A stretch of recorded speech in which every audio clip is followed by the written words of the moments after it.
Don't get me wrong, I really enjoy the new It movies. Super creepy, great cast, striking imagery, but man, does it push the limits of believability. Cannibal space clowns from outer space living in small town Maine, fine. Intergalactic space turtles puking up the universe, been there, done that, no problem. What I'm talking about is this. Mike, in the movie, calls all of these people, and they all answer the phone, even though he's listed as an unknown number. That has got to be the craziest thing that happens in either of these two movies. I mean, what is this? Some kind of alternate universe where there's no spam callers? Because if so, I want to live there. Even if I do have to dodge a murder clown every couple of decades. Seems like a small price to pay.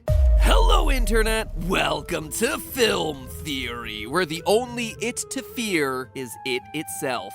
And maybe also fortune cookies stuffed with weird eyeball monsters. Today we're talking about the movie franchise with the least optimized title for the internet, It. More specifically, we're looking at the ending of It Chapter 2, which everyone on the internet has tried to explain, and which everyone has failed in doing. Yeah, shots fired and all that, but honestly, I can't blame them. The ending as it's presented in this movie is weird and confusing and not super clear. I don't think even the directors really knew what was going on. Anyway, as the plot goes, the main characters perform a ritual that has a wacky name, the Ritual of Chüd. It fails for reasons that go completely unexplained. The scary clown then transforms into a scary clown spider, and then a few CGI chase scenes later, the heroes are suddenly able to win through the power of negging. Again, through no apparent reason that goes explained. That's a real good message, by the way. Be petty and mean, and you can conquer the cosmos' greatest evil. But in all seriousness, the ending here is just flimsy. Why did the Ritual of Chüd fail the first time? What suddenly changed that allowed the Losers Club to suddenly be able to defeat the clown? If that ritual was gonna end up being pointless the entire time, were the repeated fetch quests to find tokens in the middle of the movie a complete waste of time too? Because if so, please why didn't you cut them? This was nearly a 3-hour movie. My bladder was about to pop at the end of this thing. But in all seriousness, I didn't really have an answer for any of these questions. Neither do other videos on YouTube. Heck, even Stephen King's original source material is wishy-washy on a lot of that stuff. But after seeing the movie a couple more times, this time with smaller big gulps because I learned my lessons, I'm convinced that we all misunderstood the big climax of the Losers Club story. I've got a theory, a film theory, that for all of Pennywise's talk of the Ritual of Chüd not working not only for the Losers Club, but also for the ancient native tribe who tried it before them, by the end of the film, the Ritual of Chüd is indeed the reason he's able to be defeated. That the first failed ritual of the club, and that Pennywise's subsequent defeat, all boil down to two main things. One, the tokens that the losers collected weren't enough to complete the ritual, and two,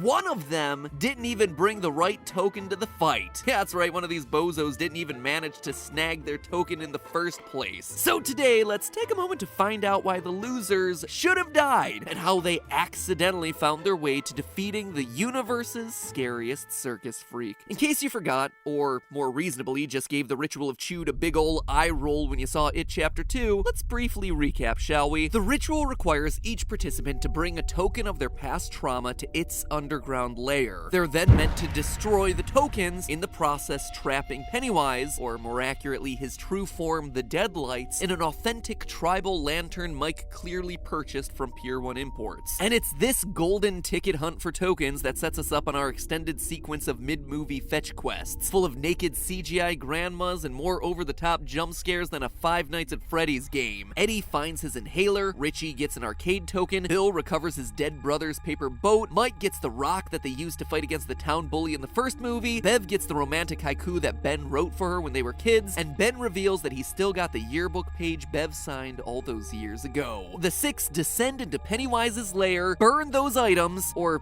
heat up Mike's rock, since, you know, it's a rock. The Deadlights descend into the lantern, and then nothing. Pennywise escapes immediately without any level of difficulty. He taunts that the Native American tribe, the Shakapiwa, once used this same technique before, and that it didn't work then either. But, you know, at this point in the movie, Mike is a guy who literally brought all of his friends who are rich and successful and famous back to a bummer of a town to fight a killer cosmic clown, using a strategy that he knew failed the first time, so, you know, his word is kinda garbage at this this point. But still, what the movie never really answers is what went wrong for the Losers Club, and for the whatchamacallit tribe from centuries before. Those are the mechanics of the Ritual of Chüd after all, and that's exactly what they do. So is the ritual itself just flawed? Well, to understand, we have to first look at what the ritual actually means. It's not just about burning some stuff. It's about destroying your past. Mike's instructions to the group were technically true. Find and destroy the tokens of your traumatic past. But he actually missed that the point of the ritual was to get over the things from your past that you're afraid of, because that is what it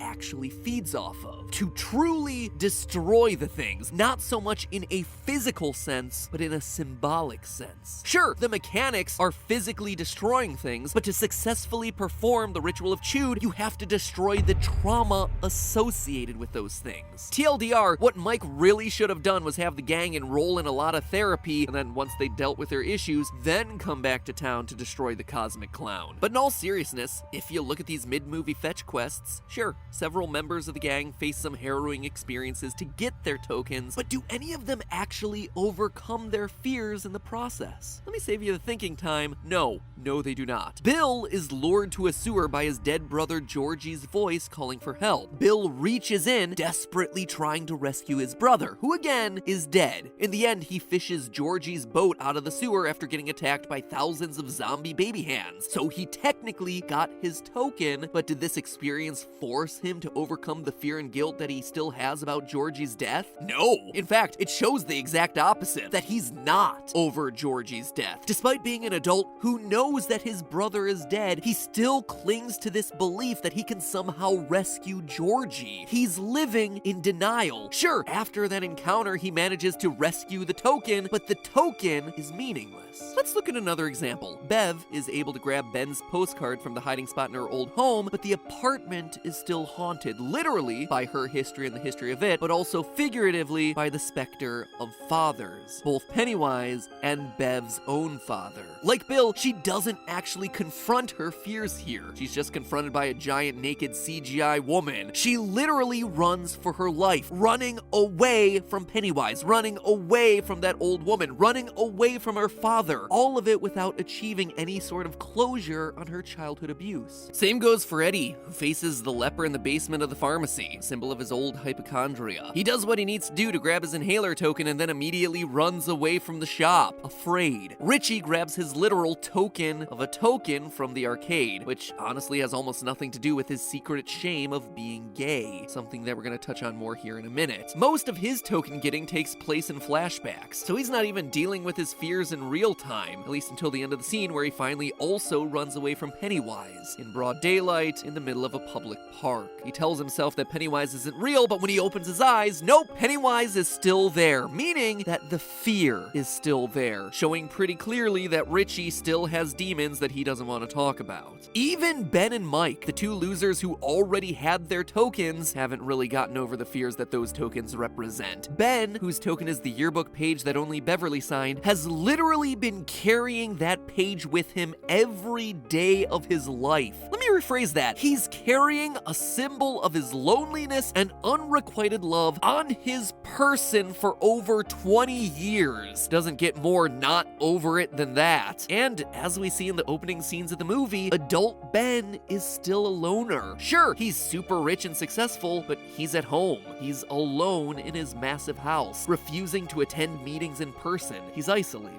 just like he was when he was a kid. Isolated, and even when given the chance mid-movie, still hiding his true feelings about Bev. Still allowing her to think that it was Bill who wrote her that poem so many years ago. And then there's Mike showing up with his rock, which honestly makes sense. But what is the true essence of that token? Mike's issue in the first movie was that he was shunned as an outcast. And even though it seems like he's been integrated into the town of Derry, he hasn't. He's the only one in town who knows what's happening, and who hasn't forgotten forgotten his own past, making him an outsider. He's also the only member of the Losers Club to stay back in Derry, thereby making him an outsider again, but this time to his very own friends, the Losers. And then he lies to the whole group about the Ritual of Chüd. He tells them that the ritual has worked in the past, but it hasn't. And that truth doesn't come out until Pennywise spills the beans at the end of the movie. Mike is ashamed and afraid to admit the truth to his friends. Clearly, he doesn't feel like he belongs here. So now that we've seen how the Losers have overcome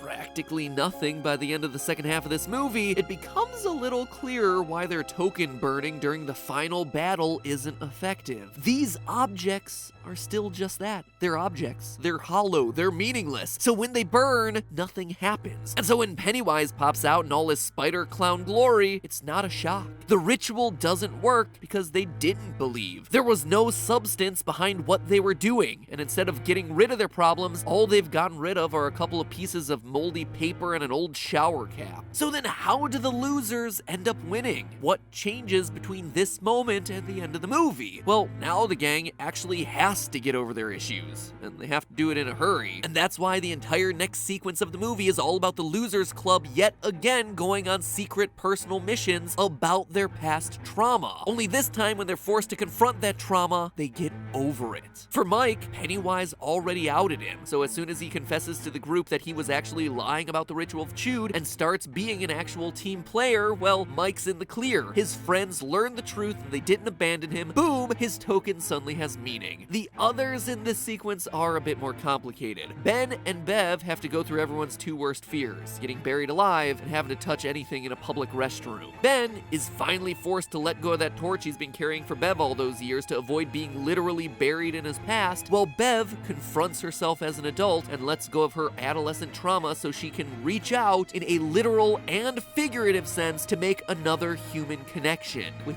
Ben. Bill, meanwhile, has to shoot himself with a sheep dart, which is just a weird moment that I don't want to linger on for risk of demonetization, but suffice it to say that the thing he's actually killing isn't a person, it's his guilt and shame over the loss of his brother. So with those four finally overcoming their issues, we cut back to the fight to find Eddie and Richie still mostly avoiding their problems, literally running away again from the scary not scary doors. And then Richie gets caught in the deadlights. Suddenly Eddie, whose fears this entire time have been imaginary diseases from his hypochondria, has to finally decide what the real danger in his life is. As a child, he was told that everything was dangerous, so overcoming his fear naturally involves the realization that it actually is all in his head. That loved ones being in trouble is the real thing to fear here. He convinces himself that the spear he's holding will damage Pennywise, and he throws it, and it does, which shows us that Eddie now understands that he controls his own fate, that what he believes is true can become a reality. And in the process, Eddie manages to save Richie. Unfortunately for Eddie, though, it wasn't all in his head, since it turns around and impales Eddie, making the official tally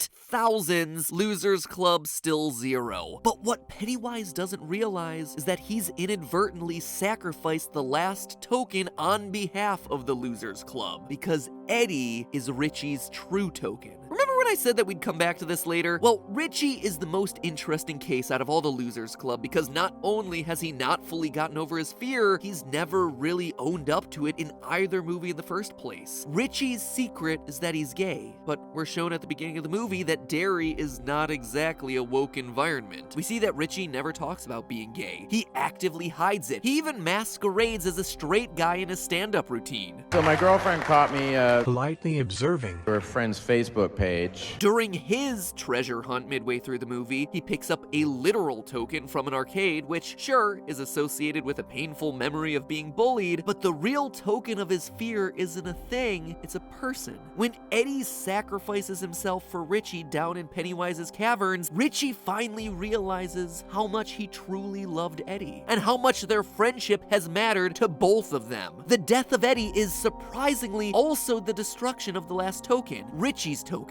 In In Eddie's death, Richie for the first time sees that you should show how you feel without fear, shame, and regret. And with that, suddenly all tokens are properly destroyed. All fears are properly overcome. Pennywise, by killing Eddie, delivers the thing that the Losers Club needed in order to complete the Ritual of Chüd. This time, the right way. He inadvertently does himself in. If you think it's still a stretch that Eddie is the real final token here, well, look no further than the moments leading up to Richie being caught in the deadlights. Richie goes up and starts actively insulting Pennywise to its face, and it does nothing. Hey, lame person. You wanna play truth or dare? You're a sloppy doo-doo head. Pennywise is getting insulted here, and yet he is not affected by it in the slightest. But if we fast forward exactly 4 minutes later in the movie, the losers defeat him using the exact same technique, insulting the clown to death. So what happened in between those two moments? The only major change to happen in that 4-minute span is Eddie's death. The book and the movie of it have pretty different representations of the Ritual of Chüd and all the events leading up to it, but there's one piece of the story that remains true in both versions. The losers can't defeat it until Eddie dies. He dies the same way in both versions too, and after he does, and only after he does, are the losers able to defeat it, either by punching Pennywise to death like in the book, or verbally abusing him to death until he's like a deflated balloon like in the movie. Everything else around the ritual can change, but Eddie's death has to remain in the story because it's his act of love that helps Richie overcome his fears. The movie closes with Richie finishing the carving he made when he was younger, R+E, with the message that you should be who you want to be and be proud. And that, my friends, is how Pennywise defeated himself and what everyone, including the Losers Club themselves, misunderstood about the ending of It Chapter 2. But hey, that's just a theory. A film theory. And cut.